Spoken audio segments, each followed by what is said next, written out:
जय हिंद दोस्तों। ये जो फार्म आप देख रहे हैं आपके लिए भी शायद नया होगा। 7 महीने पहले भी हमने यहाँ पर एक वीडियो बनाई थी आकर के, और आज फिर आए हैं। तो बड़ी अच्छी गाय तंदुरुस्त है, उसकी बात करना चाहेंगे। लेकिन पहले एक बहुत जरूरी बात, ये किताब जो आप देख रहे हैं ये हमने बहुत मेहनत से तैयार की है। कोई टेबल स्टोरियां नहीं है, स्पॉट पे जाके तैयार की गई है। उन लोगों का ज्ञान है जिन्होंने हाथों से हजारों पशु जो निकल चुके हैं।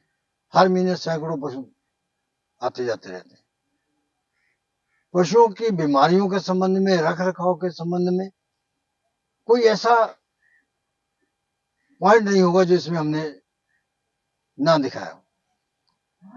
जिन्होंने नया काम शुरू करना है उनके लिए बहुत लाभदायक है, जो कर रहे हैं उनके लिए बहुत लाभदायक है कि पशुओं ये कच्चा धन है, कब बीमार हो जाए पता नहीं चलता है।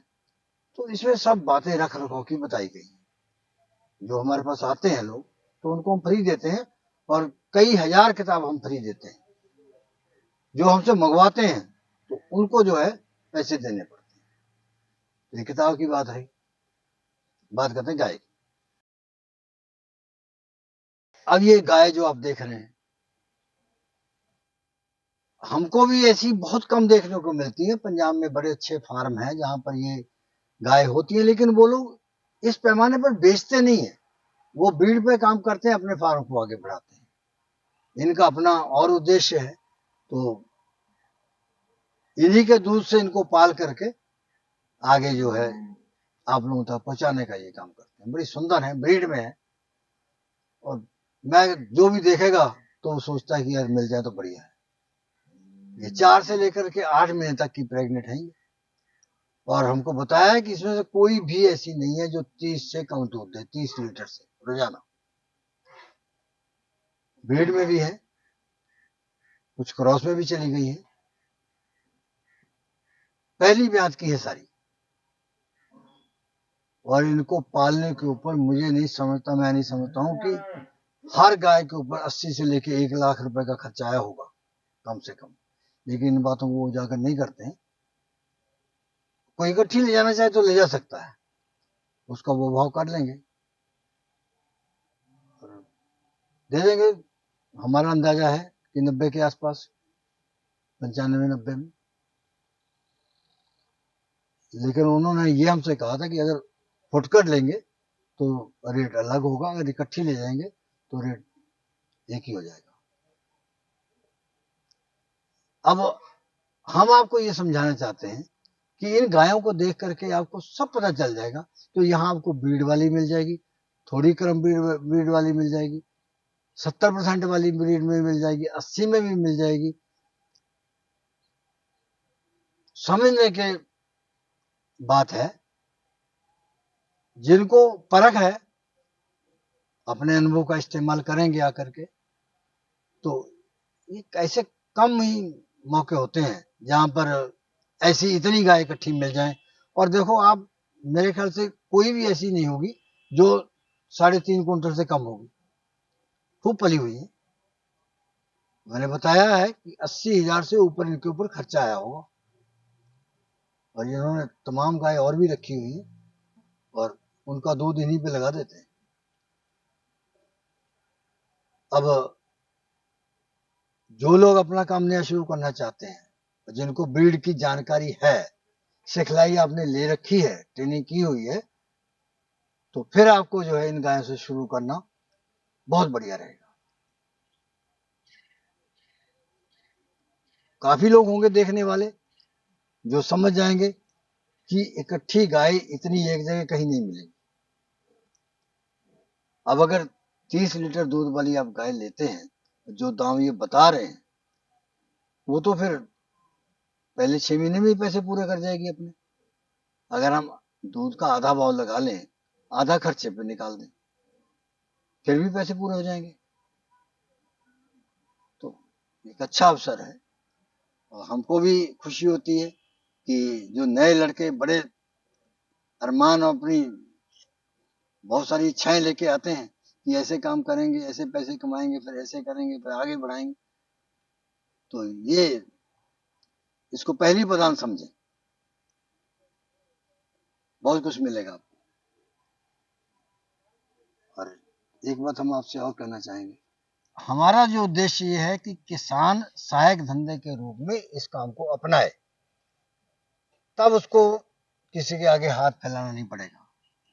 हर जरूरत जो है उसकी पारिवारिक भी इनसे ही पूरी हो जानी है। खेती 6 महीने बाद पैसे आने हैं, इसका तो आप जानते हैं कि दूध रोजाना बिकेगा। सोसाइटियों में देंगे तो 6 महीने बाद पैसे मिल जाते हैं, 6 दिन बाद, हफ्ता। और वहां खेती वाले फसल के पैसे 6 महीने बाद, गन्ने के 1 साल बाद।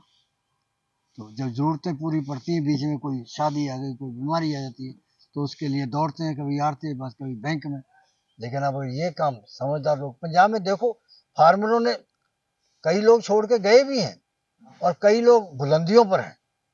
ये अपनी ये उनकी कर्मठता और उनकी इच्छा शक्ति। वो हमसे किसी ने कहा, कहता कि वो देखो ये इतनी बड़ी बड़ी गाड़ियां लिए घूमते हैं, कई कई लाखों रुपए की, उसके बाद भी कहते हैं कि हम तो कर्जदार हो गए। मैंने कहा हम ये बात नहीं जानते, हम ये जानते हैं कि इन्होंने खरीदी है और पैसे लगाए हैं। और आप ये जो डेयरी फार्म वाले रात में उठ के जाते हैं, रिश्तेदारियां छोड़ देते हैं, इसी में रुझे रहते हैं गायों में। किसान खेत में जाता है, कड़ाके की सर्दी होती है, कड़कती धूप होती है, बरसता मौसम होता है, लेकिन जाता है। जरा रह करके देखो ये काम, फिर आप ये कहते अच्छे लोग हो गए कि भाई इसके भाई ये नहीं। तो मेन बात से हम हट रहे थे कि ये गाय जो 4 से लेकर के 8 महीने की प्रेग्नेंट है, आप अगर आज 90,000 लगाते हैं, आपको 1 महीने बाद जो है आमदनी शुरू हो जाएगी। बताया इन्होंने कि 30 लीटर दूध। और हम इस बात का दावा तो नहीं करते हैं, लेकिन हमें जैसा बताया गया उसके हिसाब से बछड़ी ही आने वाली है ज्यादा। तो जिसने 10 ले जाओ तो समझो कि अगली बार 1.5 गुनी हो गई, इधर भागने की जरूरत नहीं है। जो भी इन गायों को लेके जाएगा, उसको ब्रीड पे काम करना है, तो इन्हीं से बछिया तैयार करेगा, यहीं से फार्म बढ़ेगा। और देखो कई लोग जो है ना, अब ज्यादा महीने की प्रेग्नेंट लेते हैं, बछिया ले लेते हैं 1 साल की, 6 महीने की, तो फिर वो तो 1-2 साल इंतजार करना पड़ेगा। लेकिन इनका तो इंतजार भी नहीं करना पड़ना है। ये तो बताते हैं कि कोई 8 महीने की प्रेग्नेंट है, कोई 7 की है, कोई 6 की है। तो ये सर्दियों में मौसम बहुत बढ़िया है।